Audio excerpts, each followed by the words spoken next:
Mi prometida me dijo que no podíamos casarnos hasta que yo cambiara y dejara de ayudar a mi hermana y madre, así que cambié pero de novia. Ahora ella me denunció por abandono y quiere la mitad de mis bienes por el noviazgo. Nunca pensé que terminaría contando esto, pero después de todo lo que pasó, necesitaba soltarlo en algún lado. Porque uno puede tragar y tragar hasta que el cuerpo no da más, y eso me estaba pasando.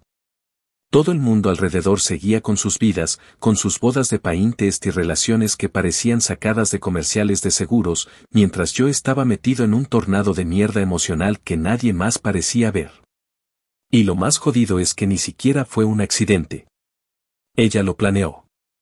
Me refiero a Tara, la mujer con la que estuve comprometido durante casi 2 años y que logró convertir lo que alguna vez fue una relación normal en una trampa legal y emocional tan asquerosa que, honestamente, todavía me cuesta creer que todo haya sido real. Yo nunca fui un tipo complicado.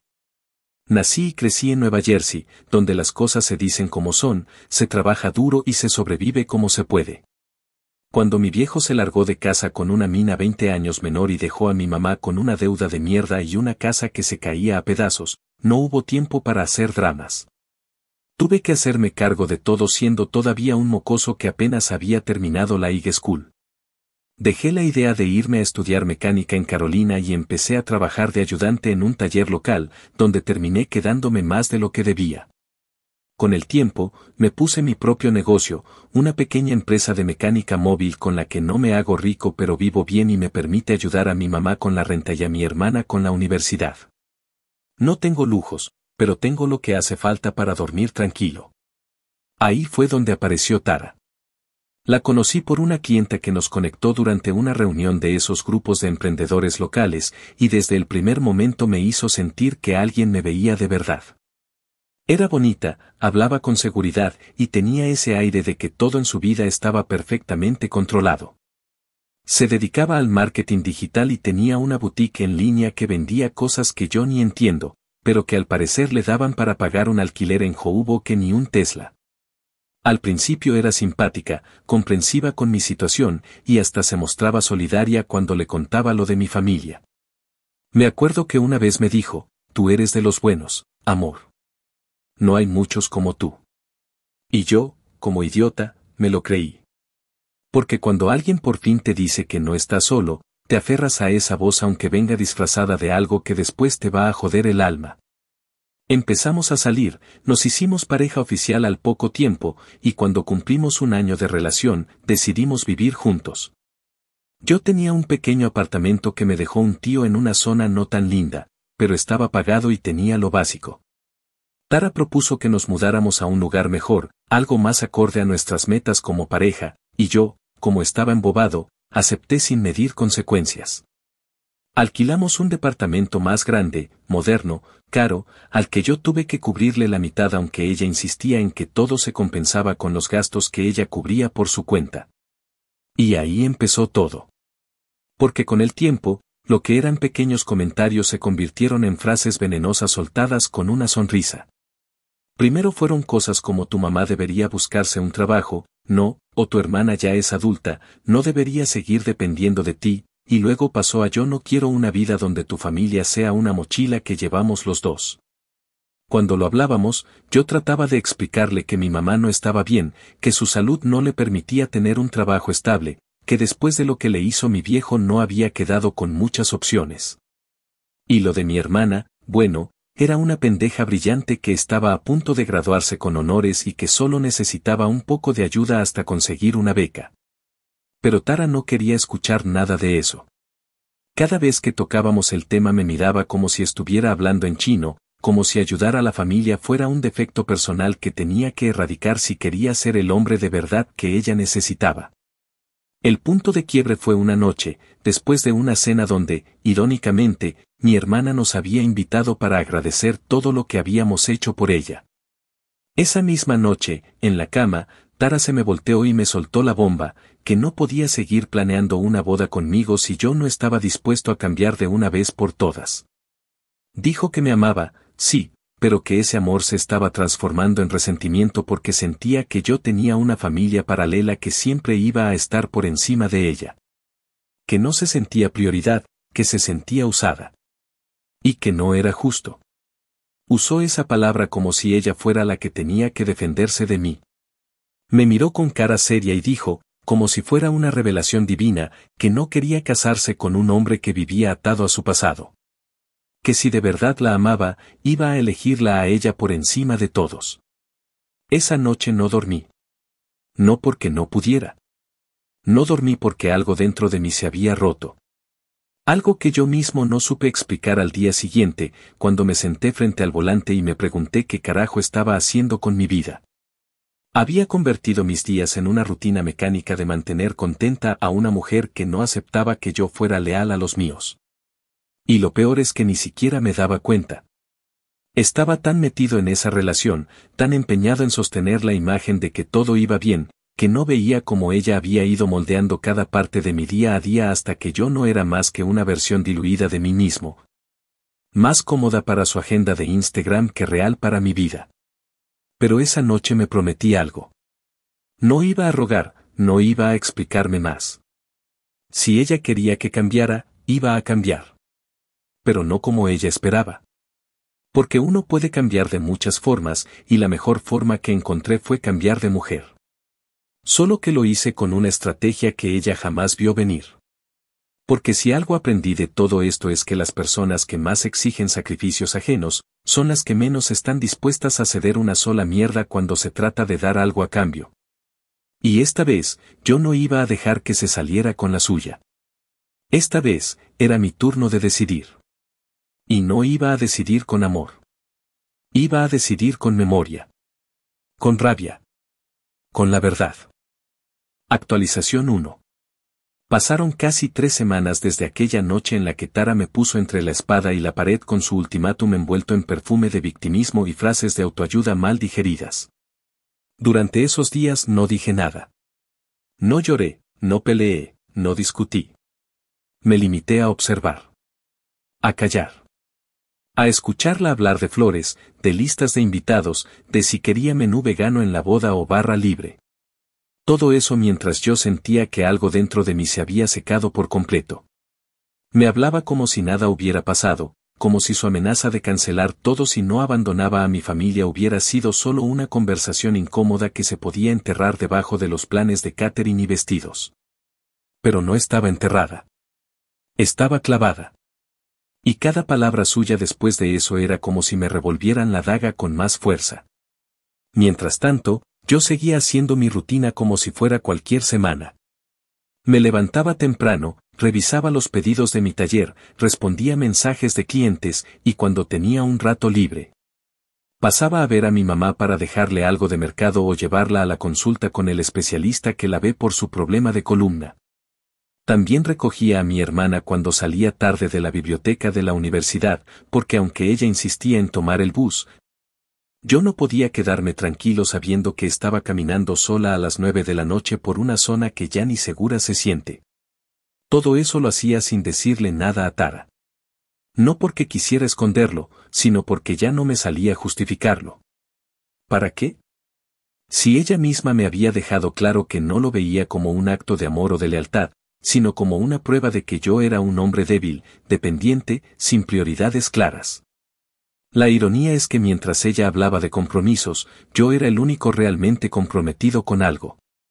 Lo que Tara no supo fue que durante esos días, yo me dediqué a hacer más que simplemente aguantar. Revisé papeles. Saqué copias. Busqué cada recibo, cada factura, cada contrato de arrendamiento. Cada detalle de nuestras cuentas conjuntas que llevaba organizadas desde el primer día en que acepté abrir una con ella para ser más eficientes como pareja moderna. Le había puesto mi nombre al contrato de leasing del Tesla que ella manejaba. Había pagado 2 meses de depósito por adelantado del apartamento donde vivíamos porque su historial crediticio estaba lleno de cuotas atrasadas de tarjetas de crédito que nunca me mencionó. Durante meses cubrí los gastos grandes de la casa mientras ella decía que los suyos iban en su negocio digital. Pero nunca vi una ganancia ni un comprobante real más allá de las stories que subía posando con paquetes y diciendo que estaba cerrando otra venta maravillosa con otra clienta hermosa. Mientras ella soñaba con tener una boda rústico bohemia en los Hamptons, yo ya estaba haciendo las cuentas de cuánto me había costado sostenerla todo este tiempo. Porque si algo me dolía no era que me pidiera que cambiara. Lo que realmente me dolía era la cara de descaro con la que me lo pedía después de haber vivido a costa mía, mientras yo sacrificaba cada centavo para no dejar caer a las dos únicas mujeres que nunca me dieron la espalda. Me enojaba que quisiera quitarme eso, cuando fue lo único que me sostuvo en los peores años. La bronca no era solo con ella. Era conmigo también. Por haber dejado pasar tantas cosas. Por haber permitido que el amor me convirtiera en un cómplice de mi propio desgaste. La bomba estalló un miércoles. Volví temprano del taller porque había cancelaciones por lluvia. Cuando llegué a casa, Tara tenía una reunión con su amigo Brandon, un tipo al que siempre le tuve desconfianza porque tenía esa sonrisa de vendedor de seguros de mierda y unos comentarios que olían a manipulación encubierta. Estaban en la sala con la laptop abierta, papeles sobre la mesa, y sin decirme nada, me pidieron que me sentara porque querían mostrarme una proyección de vida financiera futura para nuestra relación. Me tragué el fastidio y me senté. Ahí fue cuando lo soltaron todo, que yo debía cerrar las cuentas con mi familia y redirigir ese flujo financiero hacia nuestro proyecto de vida en común. Que debíamos establecer una política de gastos familiares limitada por porcentaje para evitar desviaciones emocionales. Que incluso podía evaluar abrir un fideicomiso donde se separaran mis ingresos personales y los recursos destinados a terceros no prioritarios, como ellos se referían a mi madre y mi hermana. Tara me miraba como si esperara un aplauso. Como si eso fuera lo que todo hombre responsable debía hacer. Brandon hablaba como si yo fuera un adolescente sin criterio que necesitaba dirección para no arruinar su vida con sentimentalismos. Yo no dije nada. Cerré la laptop. Me paré. Caminé hasta el closet.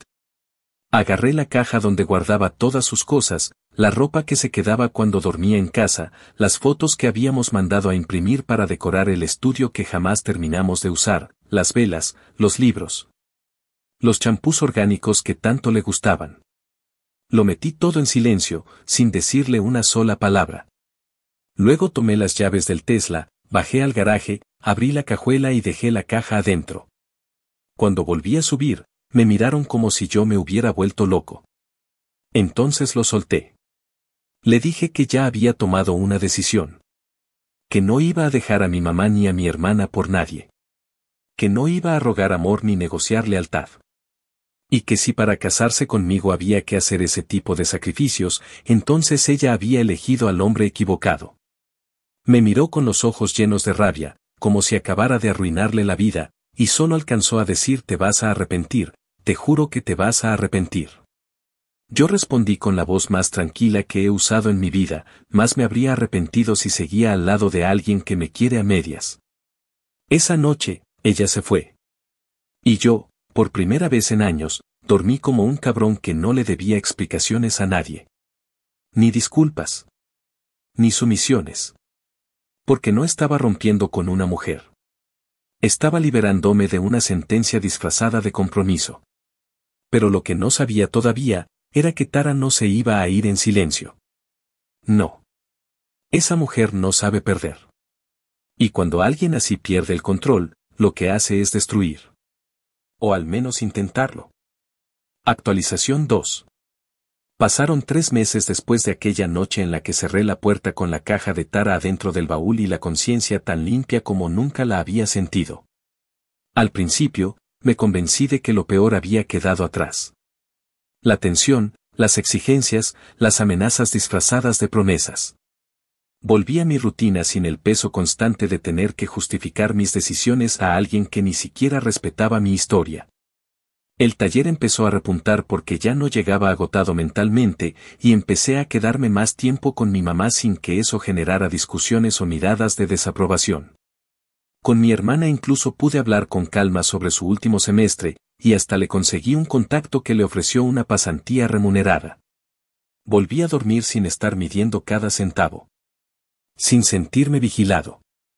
Sin que nadie me dijera que ayudar a las mujeres que me criaron era una manera de quedarme anclado al pasado. Durante esas semanas, lo único que supe de Tara fueron los ecos de las redes sociales. Amigos en común me contaron que andaba diciendo que yo era un tipo emocionalmente inestable, que la había abandonado sin previo aviso. Que me había convertido en un patán manipulador que jugaba con las mujeres y que probablemente tenía problemas no resueltos con mi mamá. Lo que me jodió no fue que lo dijera. Lo que me jodió fue que mucha gente le creyó. Porque Tara tiene ese talento venenoso de envolverte en palabras bien armadas, de sonar como si cada mentira suya fuera una confesión dolorosa. Como si cada cagada que hace en realidad fuera culpa de otro que no supo entenderla. Pero aún así no moví un dedo para responderle. Estaba cansado. Y sinceramente, creí que eso iba a morir solo.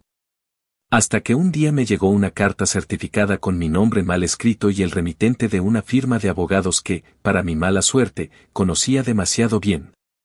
Cuando la abrí, lo primero que vi fue la palabra reclamación, y al seguir leyendo, tuve que leer 2 veces para entender lo que estaba viendo.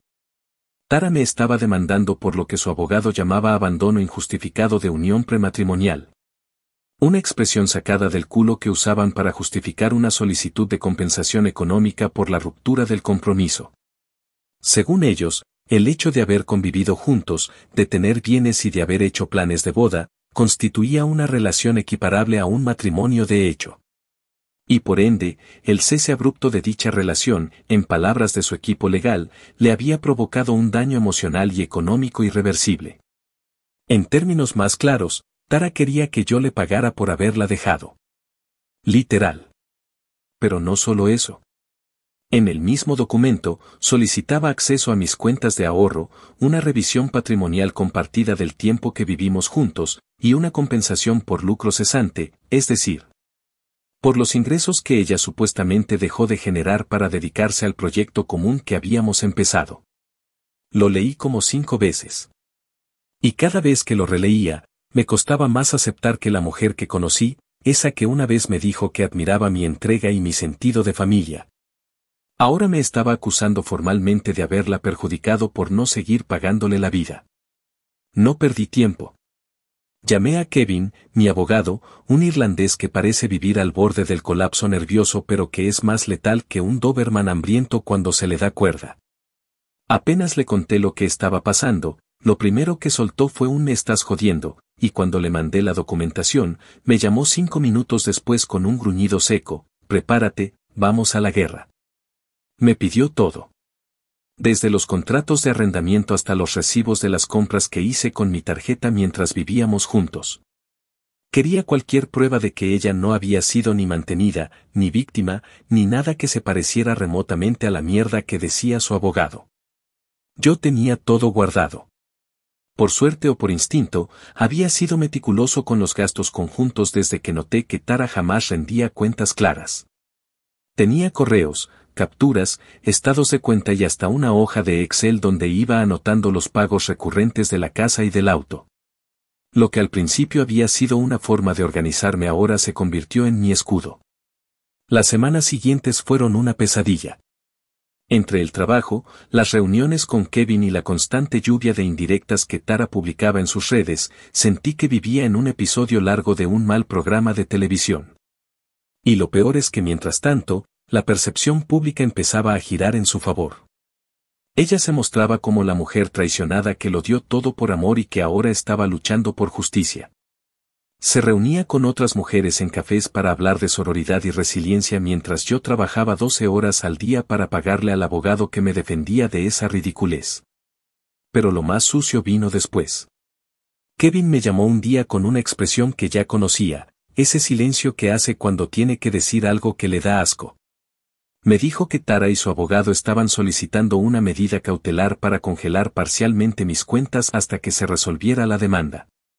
Su excusa era que si yo seguía disponiendo de mis ingresos sin supervisión judicial, ella quedaría en desventaja patrimonial porque sus bienes habían estado entrelazados con los míos. Me querían quitar el derecho de mover mi propio dinero para proteger el estilo de vida que ella decía haber tenido conmigo. Una cosa es que te duela una separación. Otra es que te quieran exprimir como si fueras una maldita caja fuerte. No pude más. Esa noche me senté en la cocina de mi vieja, con las manos agarrándome la cabeza, y le conté todo. Le dije que Tara me estaba demandando, que quería plata, que estaba jodiendo con los abogados y que probablemente iba a arrastrarme por meses con eso. Mi mamá, que nunca fue de decir muchas palabras, se me acercó y me dijo algo que no se me va a borrar nunca: no importa si te quedas sin un centavo, hijo, lo que hiciste fue salvarte la vida. No es justo, pero es mejor que pagar con tu alma. Y tenía razón. No era justo. Pero ahora lo que importaba era ganarle. No por venganza todavía. En ese momento, era por dignidad. Porque no iba a dejar que una mujer como ella me pintara como el malo. Porque yo había sido muchas cosas en esa relación: paciente, leal, generoso. Pero jamás un cabrón. Y si ella quería guerra, iba a tener guerra. Pero no de las que se pelean con gritos. Esta vez, iba a pelear con pruebas. Con memoria. Y con el mismo frío con el que ella me miró la noche en que decidió que su estatus era más importante que mi familia. Actualización 3. Habían pasado 6 meses desde la última vez que la vi en persona, y sin embargo, el eco de su voz todavía rebotaba en los pasillos del juzgado, en los correos de su abogado. En los comentarios pasivo-agresivos que soltaba en redes con frases como: algunas personas creen que el amor es algo que se puede tirar cuando ya no es útil, o no hay nada más cruel que ser leal a quien solo sabe ser útil para otros. Yo trataba de ignorarla. Lo intentaba de verdad. Pero era imposible cuando cada semana llegaba algún nuevo documento con su firma o una petición absurda que buscaba rasparme los bolsillos o manipular la narrativa a su favor. Estaba dispuesto a pelear en la corte, pero ya me sentía agotado mentalmente. Como si cada paso legal no fuera solo una batalla judicial, sino una guerra psicológica para desgastarme y forzarme a ceder. Fue en medio de todo ese desgaste cuando apareció la grieta en su discurso. Un día, mientras revisaba estados de cuenta para mi abogado, me topé con un cargo en particular que no me sonaba. Era de una joyería en el centro de Nueva York. Fechado a un mes antes de nuestra ruptura. El detalle decía: set de pendientes Tiffany's y brazalete de cadena oro rosa.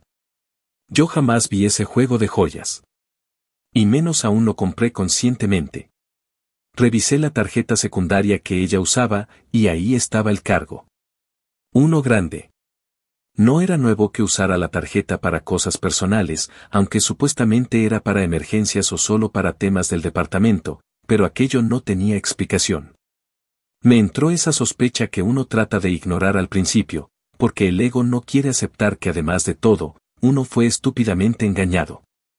Pero el instinto pudo más. Me metí a las redes sociales, y después de buscar como un maldito detective por hashtags, etiquetas de localización y perfiles de gente que no conocía, terminé cayendo en una cuenta que me dejó helado.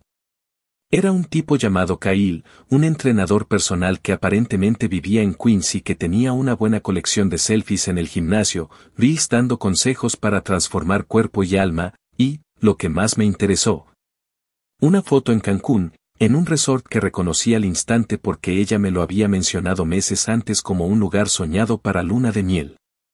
En la foto, el cabrón estaba en la piscina con una sonrisa estúpida y, lo que fue como una cachetada visual, el mismo brazalete de oro rosa en su muñeca. Un brazalete de mujer.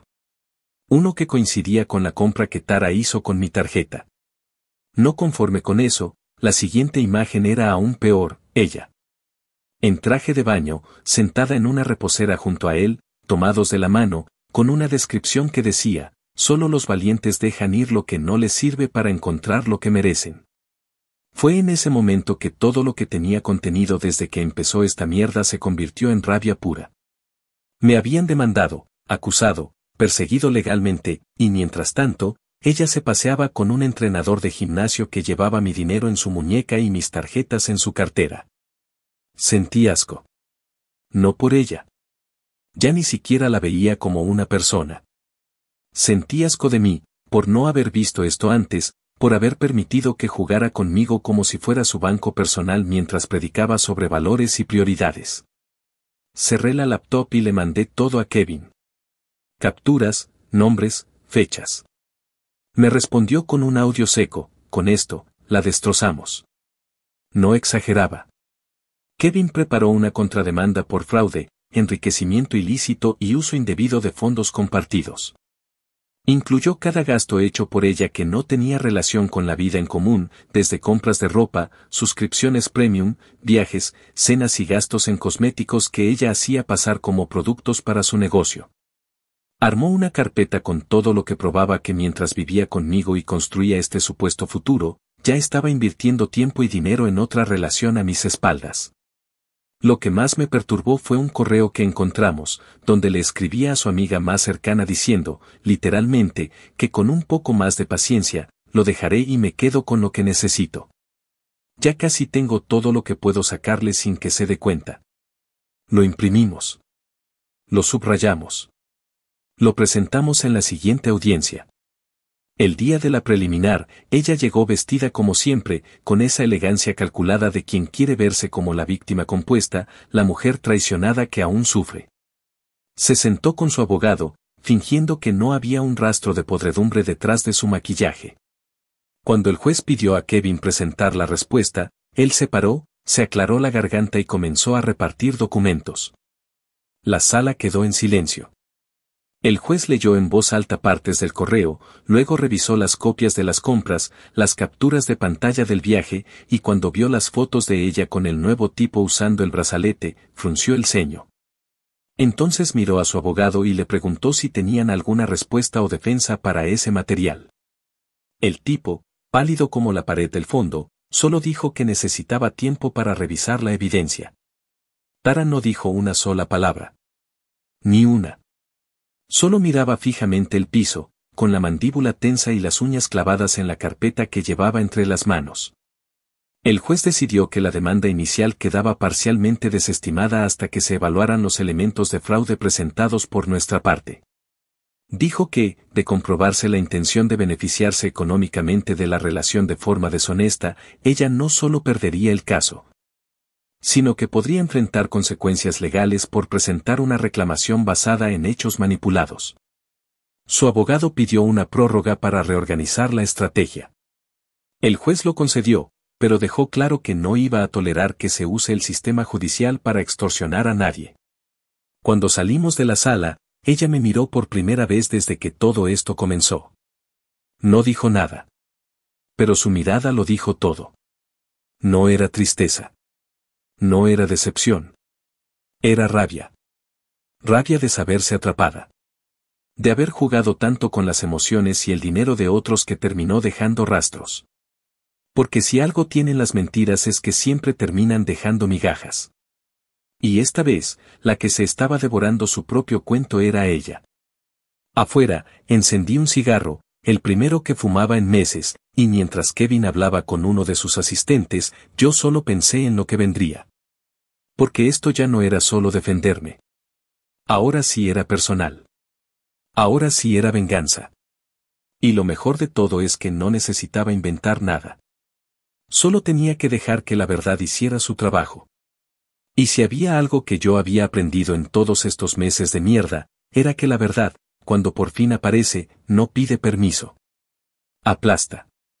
Y cobra con intereses. Actualización 4. Había pasado ya casi un año desde la última vez que dormí con Tara en la misma cama, y sin embargo, todavía me despertaba a veces con la mandíbula apretada, como si mi cuerpo siguiera esperando el siguiente ataque. La siguiente acusación, el siguiente correo legal con un nuevo intento de exprimir algo más de mí. Pero esta vez, el guión ya no lo escribía ella. Después de la audiencia preliminar y la avalancha de evidencia que dejamos en manos del juez, la narrativa de víctima perfecta que tanto había trabajado se vino abajo como una torre mal armada. Ya no había espacio para hacerse la mártir. Ya no servía llorar ni posar para Instagram con mensajes tipo algunas heridas no se ven, pero duelen igual. Porque ahora las heridas eran otras.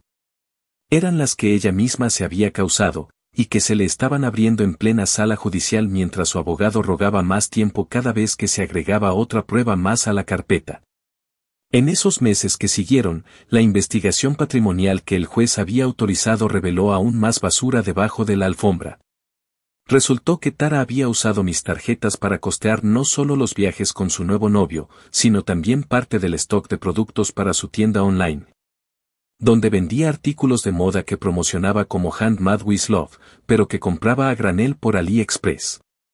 El descaro era tan grande que incluso había cargado a mi cuenta la renovación del hosting de su página, los envíos express y las suscripciones a herramientas de automatización que ella decía que pagaba con su propio esfuerzo. Todo con mi plata. Todo desde la tarjeta que usaba sin mi supervisión porque, según sus palabras de aquel entonces, si no confiamos el uno en el otro, ¿para qué estamos juntos? Cuando mi contador y el perito judicial terminaron de revisar los movimientos de esos 2 años de relación, la suma de dinero mal usada o directamente robada por Tara superaba los $30,000. 30,000 que yo había ganado bajo el sol, rompiéndome la espalda con autos encendidos, motores rebeldes. Clientes impacientes y turnos extendidos que terminaban a veces a las 10 de la noche con las manos llenas de grasa y la cabeza llena de deudas. 30,000 que se habían ido en spas, bolsos de diseñador, cenas de sushi, retiros de yoga, viajes con otro tipo y joyas que jamás vi. Cuando le entregamos ese informe al juez, el ambiente en la sala fue otro. Ya no se respiraba tensión. Se respiraba sentencia. Su abogado ni siquiera intentó defenderla esa vez. Solo pidió una audiencia de conciliación para resolver extrajudicialmente el conflicto. Porque ya sabían que lo iban a perder todo. Y no se trataba solo de dinero. Se trataba de reputación. Y eso era lo único que a Tara le dolía más que pagar. Aceptamos la conciliación, pero con condiciones. Yo no quería solo que me devolviera lo robado. Quería que cada centavo fuera rastreado. Quería que se le quitara hasta el derecho de decir que fue una damnificada. Exigimos que se firmara un acuerdo de restitución integral, con reconocimiento explícito de responsabilidad por el mal uso de los fondos, renuncia a cualquier reclamo futuro sobre mis bienes o ingresos, y devolución de las compras que se pudieran recuperar. Entre esas, el maldito Tesla que seguía a mi nombre y que ya me había metido en problemas de crédito porque ella había dejado de pagar las cuotas sin avisar. El coche fue embargado por el banco, lo remataron y el saldo restante quedó como deuda mía. Pero Kevin encontró una manera legal de incluir eso en el acuerdo. Ella debía cubrir esa diferencia con un plan de pago mensual supervisado por la corte, so pena de embargo de su cuenta principal. El día de la firma fue casi cinematográfico. La cita fue en una sala neutral con paredes grises, sin banderas, sin crucifijos, sin símbolos de justicia. Solo un escritorio grande, una abogada neutral del tribunal y los 2 abogados en lados opuestos de la mesa. Yo llegué con ropa de trabajo, sin hacerme drama por impresionar a nadie. Kevin, como siempre, vestido con su traje barato pero con ese tono de voz que hacía temblar a los que ya sabían lo que venía. Tara llegó con un conjunto beige, su maquillaje impecable, el peinado estudiado, los tacones resonando fuerte como si todavía pudiera intimidar a alguien con la forma en que caminaba. Pero esa vez no tenía las de ganar. Esa vez, su cara no estaba armada con seguridad, sino con esa mezcla asquerosa de orgullo herido y rabia contenida. Cuando la abogada le pasó el documento y le pidió que lo leyera, sus ojos se movían rápido, como si esperara encontrar una trampa.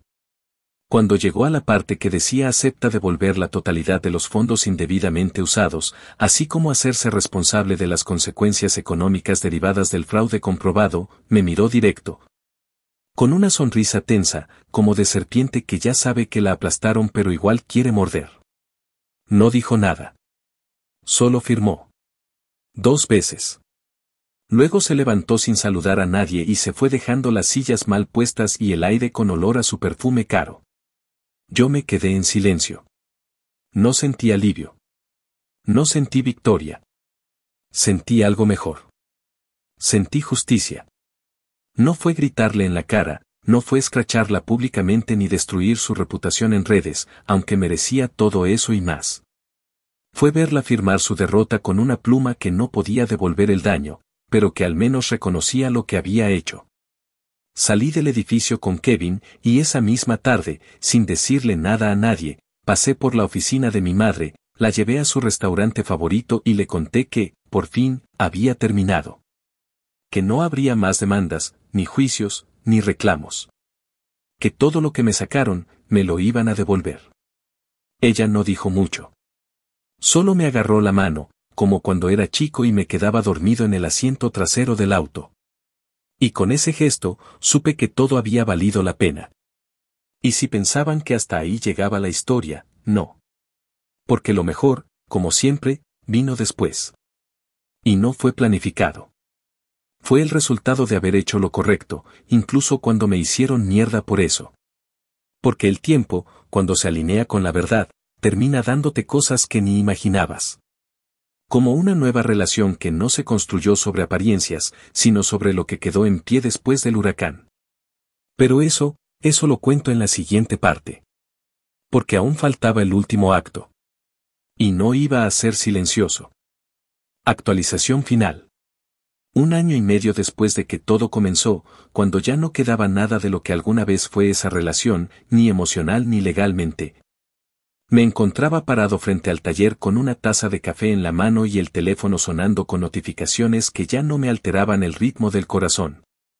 Era una mañana fría, pero no me molestaba.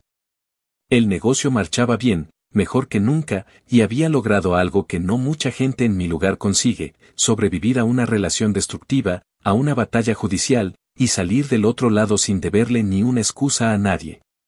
No quedaban grilletes emocionales. No quedaban deudas con mi conciencia.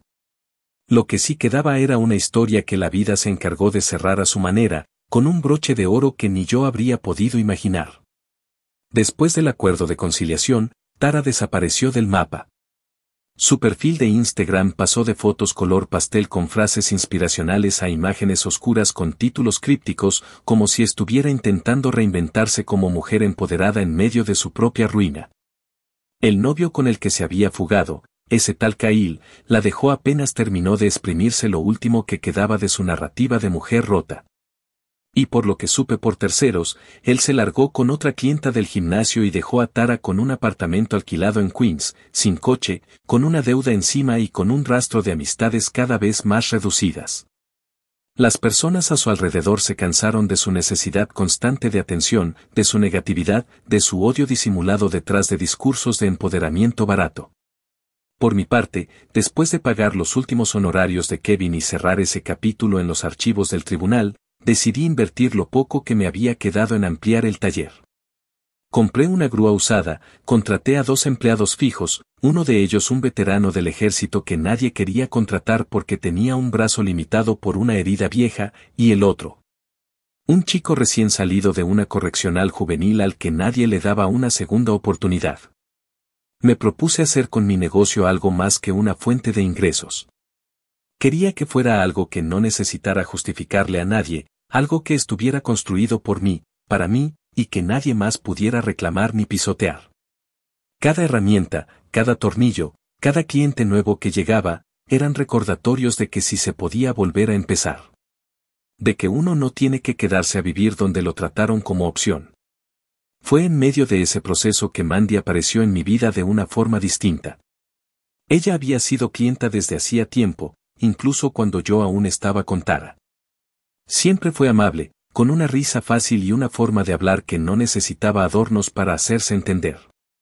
Después del desastre, me escribió un día para saber si todo había salido bien con el juicio. Le respondí agradecido, sin ninguna intención oculta. Pero la conversación fluyó, como fluyen las cosas cuando uno ya no está atrapado en la necesidad de probar nada. Nos vimos un par de veces. Cafés, charlas. Una tarde, después de ayudarme a revisar unas facturas atrasadas, nos quedamos sentados en la parte trasera del taller, con cervezas baratas y una radio vieja sonando a bajo volumen. Ella me preguntó si me veía volviendo a confiar. No respondí con palabras. La miré. Y esa fue mi respuesta. Porque no hacía falta más. Hoy, Mandy y yo vivimos en una casa pequeña que compré con parte del dinero recuperado. No tiene lujos. No tiene decoración minimalista ni espacios diseñados para fotos. Tiene olor a café tostado, a madera y a ropa recién lavada. Tiene una cocina donde cocinamos juntos sin pelear por cosas absurdas. Tiene una sala donde mi mamá viene a ver televisión con nosotros cuando se queda los fines de semana. Tiene un escritorio donde mi hermana estudia mientras termina su maestría. Tiene todo lo que Tara nunca entendió: familia, complicidad y un silencio tranquilo que no hay que llenar con discursos falsos. En cuanto a mi ex, lo último que supe de ella fue que intentó abrir una nueva tienda online con otro nombre, pero no funcionó. Las redes no le perdonaron la caída, y su reputación digital quedó manchada. Por un tiempo intentó contactar a algunos amigos en común para contarle su versión, pero ya nadie le respondió. Su mundo se redujo a lo que realmente era sin el envoltorio, una vitrina vacía. A veces me preguntan si la odio. Y la verdad es que no. Porque el odio consume energía. Y yo ya no tengo espacio para eso. Lo que siento por ella es indiferencia con memoria. No olvido nada. No borro lo que hizo. Pero ya no me quita el sueño. Porque mientras ella pasa sus días tratando de construir una imagen nueva sobre las ruinas que dejó, yo estoy construyendo una vida real, con gente que no necesita que me parta en dos para estar cómoda a mi lado. Y eso es lo que más le debe doler. Que después de tanto daño, después de tanta manipulación, después de intentar arrastrarme al barro, no solo no me destruyó, sino que terminé más fuerte, más claro, más libre. Mi vida no es una postal. Pero es mía. Y cada parte que antes fue herida, ahora es cicatriz. Y cada cicatriz cuenta la historia de alguien que no se dejó pisotear. Así que si alguna vez vuelvo a escuchar que alguien dice él cambió, yo mismo seré quien responda, claro que cambié. Cambié de mujer, cambié de vida, cambié de futuro. Y la única que se quedó estancada fue ella.